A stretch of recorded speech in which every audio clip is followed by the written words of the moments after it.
Oh, yeah, that was Fast Eddy with their single Take a Look from their same titled album, Take a Look, out this past January 21st, available in the U.S. from Spaghetti Town Records and in Europe on Dragstip Riot Records. That's right, man. Fast Eddy is Micah Morris on guitar and vocals, Lissandro Gutierrez on guitar, Devin Francie on bass, and Arjun Narayan on drums. Hopefully I didn't destroy that name. And with us today live via Zoom is Micah Morris. Hello and welcome to Hair Metal Mixtape, Micah. Hey, how you doing? Good, man. How's it going? Good. Chilling in snowy Denver, Colorado at the moment. Yeah, I was going to say, man, Denver doesn't seem to let up on those on the snowy days, man. Yeah, not so far. A little bit. It gives us a little bit of false hope every other day and then starts snowing again. So I think this is the last big one, though. So nice, man. Nice. Well, first of all, man, congratulations on the new album, Take a Look, out this past, January 21st on Spaghetti Town Records. 10 tracks, 32 minutes of a great roller coaster ride of rock and roll, man. All songs average around 3 minutes, and they feel like that's just like the right length, man. Congratulations. Thank you, brother. Yeah, dude. And speaking of roller coaster rides, man, it definitely seems like you guys had your share of ups and downs to get this full length accomplished, man. So tell me a little bit about that journey that got you guys here today. Well, some of these songs have been written for a really long time, but as we were recording, we set out really to just do like a EP, like you said. In Atlanta, we started recording with Tuck Smith from Biters and Tuck Smith and the Restless Hearts, and Dan Dixon, who does all of that recording, and then a whole bunch of other bands like the new Ravagers album, and just a bunch of other really good stuff. He's the best engineer I've ever worked with. But anyways, that's a long way away. And so getting out to Atlanta can be a bit of a logistical challenge for a band, especially when we didn't have much money at all. And we were just throwing pretty much everything we had. We had to sell things to be able to just start recording this album. We were going out there with the intention of recording 4 songs. But on our way out there, the first time, our van that was kind of like a piece of crap that my buddy repaired, supposedly repaired. I guess they had rotated the tires or something like that. But on our first trip out, we were driving and the van started to shake like crazy, and everybody was like, "Oh, that's probably no big deal or whatever. It's the road." And then all of a sudden, the tire popped off and it was driving next to us in the median, and it was just like, that doesn't look right. So, and Devin, our bass player, hadn't really even been driving that long at this point, and like slowly eased on the brakes and pulled over to the side of the road. And anyway, so that set us back like a whole day recording, because we had to get towed to a shop and get repairs done on the van. And we got out there, and then I don't know, it was just a nightmare on the first journey out, and then getting out after that. So, we had only finished 2 songs where we intended to get 4 songs done, which was our first 2-for-1 single release. And then we released that, and it was probably still like another year before we even had anything else out after that. Just trying to get out there. So that's crazy, man. And now, before we talk about that song we just heard, Take a Look, in this video, I believe you guys released a bunch of others before this one first, right? Am I correct? Correct me if I'm wrong. Was it Game of Love, Lost, Kill City, and Hurricane Alley? Yeah. And go ahead, man. We didn't really want to release that many singles, but because of COVID and having our setback with the album, we just didn't have, we didn't have time. We had to put something out. And it was just kind of like being held hostage or something. We didn't have the option. If we weren't gonna put something out, then we're just gonna keep losing the momentum that we got. So I didn't want to release anything until the full length came out, but we just kind of were like, well, shit, I guess we got to put something else out now. So yeah, man. It seems like you guys started releasing around like 2019, right? With Lost, and then you just gotta try to stay relevant, basically, right? Yeah, exactly. Yeah, that's crazy. if it had been done and we were ready to go, we would have released a full length 2 years ago. But really, I guess it just wasn't meant to be. So, and I'm glad that honestly. Yeah, it seems like it took 3 years just to get to Take a Look to release that single, right? Yeah, exactly. That's crazy, man. Now, I read the description of the song and like the press releases and stuff, but I mean, that's boring if I just read it. Why don't you just tell us what the song is about, man? It seems like a pretty awesome song and what its meaning is all about. I mean, I guess it could be what in the eyes of the beholder on that song. But for me, it was definitely coming from a situation of sort of being looked at, or maybe it wasn't other people doing that, but just the feeling of like, oh, you'll never amount to anything.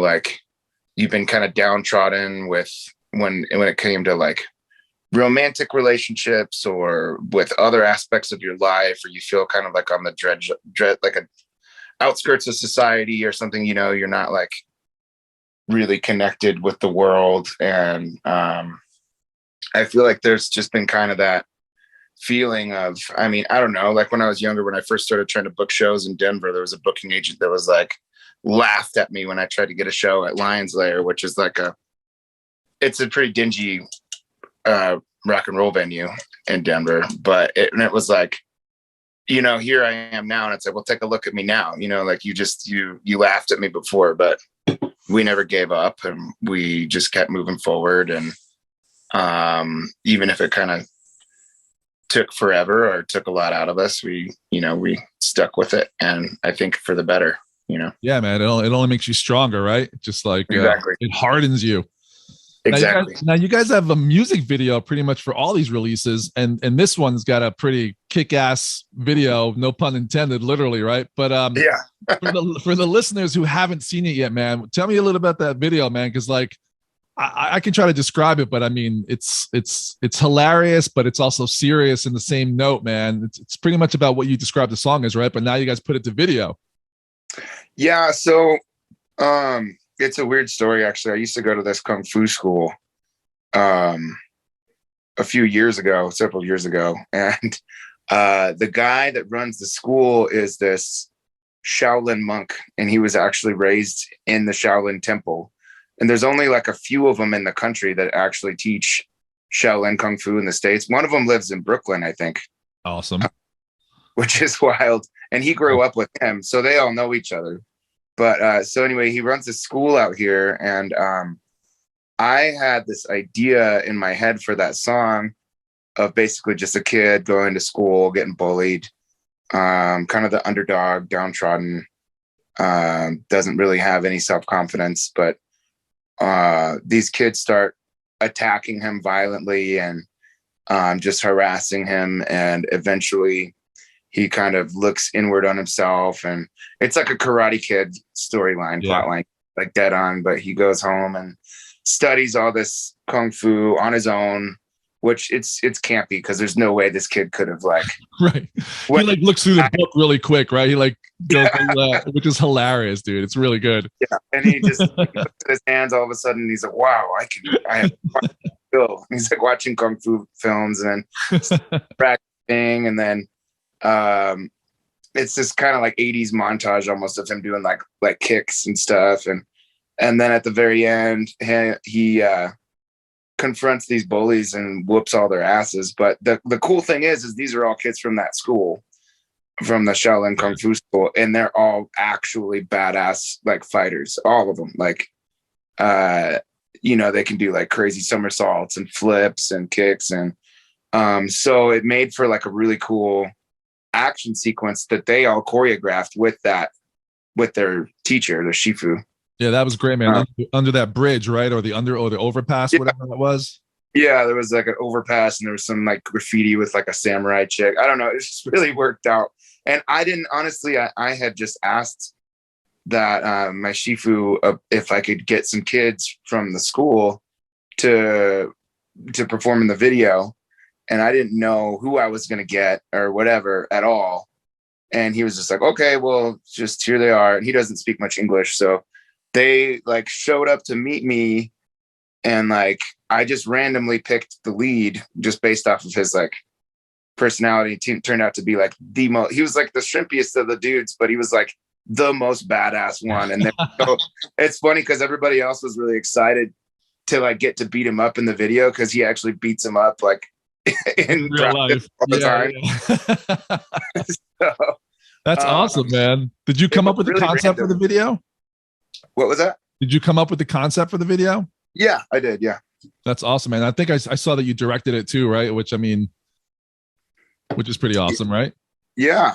Yeah. It was, I mean, that's something that like, God, I've always thought it'd be fun. I love getting into kind of multimedia projects, and I am like a writer, a kind of field writer in another history of my life, I suppose. I had a magazine and stuff, but so it was fun to kind of use that and branch into another avenue of media, and I had a blast directing that and working with those kids and everything. So were you involved with all the other videos too? I saw those other videos too, man. They're great. Yeah. Definitely involved. I mean, Lost was more of a concept we came up with very last minute when we were in Tulsa. We were all kind of drunk, and then our buddy was a really good videographer. He does like Gucci ads and stuff, but he's just this nutcase that loves hanging out with us. And then he was like, "Oh, we could do it tonight. We'll do a video tonight." We were like wasted. We were playing this festival in Tulsa, and then we were like, "All right, well, I guess we're doing a video tonight." So awesome. And we were like, "Well, we don't have anywhere cool to film it." So he had these like different colored sheets of paper, pretty much. And he put those up, and I guess was like, "Well, we'll just be." Lysandro had the idea. We're like, we'll just have like different frames of us. It'll look kind of like the Brady Bunch. Yeah. Everybody gets their own color. And then we met this girl while we were there that was a makeup artist. And she apparently she's like works with The Walking Dead and stuff. So she's like a makeup artist for them. And then she was like, "Oh yeah, I'll do your makeup for the video." So it's like weirdly out of the blue, that thing just came together magically. Like, I love when it happens, man. That's great. Yeah. So are you planning on releasing any other tracks from this album? Well, the whole album is released at the moment. Right. Yeah. Okay. Yeah. So we don't have anything else, actually. We got nothing else in our canon at the moment, but we're planning on my idea is to start recording awesome. Yeah. in the next winter, hopefully. Are you guys going to definitely do some touring before then? Yeah, we just got back from the East Coast. We just played at TVI actually in New York City. Oh yeah. And so that was our first like kind of push with this album on that tour. I think our next step is going to be West Coast tour. Get out of the snow. We're talking about in the summer, maybe in the fall. But get on. Yeah. So tell me about your bandmates, man. How long have you known these guys, and how'd you guys all hook up? Well, okay, so Lysandro and I met. We were delivering pizzas together at this wonky little Italian spot, and we basically just started writing music together like right away when we first met, and we were just kind of, we were in different bands and both kind of admired each other's bands. So we put out like a 10-inch split with both of our bands. Mine was called Six Shooter. His was called Warhawk. Nice. And I don't know. We were just kind of looking for the right people for a long time to start this band. And then Devin kind of came into our lives, and he was like a jazz trained bass player. And we all started to work together. We had known Arch through the Denver rock and roll scene for a long time too. He was a guitar player in another band and a singer of his own other band too. He was in kind of like some heavy stoner rock kind of shit. But we basically met one night after a show, and we all got drunk, and we were like, well, let's go back to my house and jam. And I didn't know Arch was even a drummer. And then we went back, and then we wrote Sick of the City, which is on our first like self-titled release, and we still play that song like to this day. Awesome, so. Yeah, I'm sure that was a little surprise. He starts jamming on the drums, and you're like, holy shit, dude, you can play. Yeah, he's really good. And that was about 8 years ago now. So That's awesome, man. And when did you guys hook up with Spaghetti Town Records and Ted? That was after we did our first couple songs with Tuck. We did like the 2-for-1 release. We didn't have anything to put on vinyl for that. So actually our buddy Tony, who runs Boulevard Trash, was like, oh, you should talk to Teddy and we'll get you on this. And they both invested in a 7-inch release of the 2-for-1 release, which was Lost and Milwaukee and Hurricane Alley. And so that was our first little thing. And I think that was in 2019 as well when that came out. So that's great, man.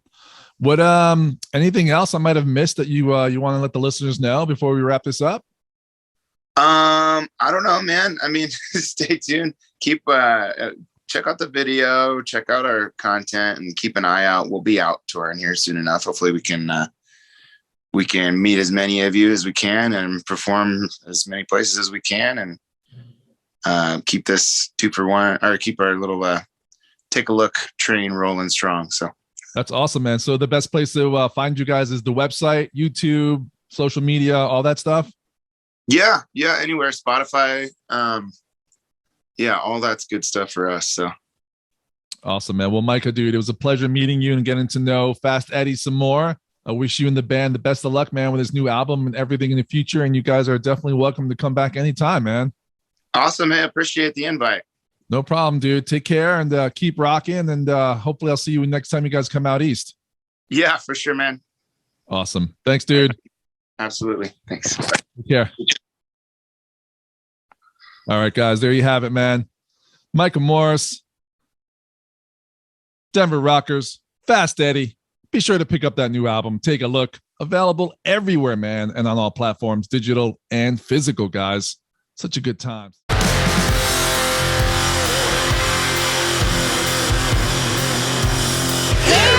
Mixtape.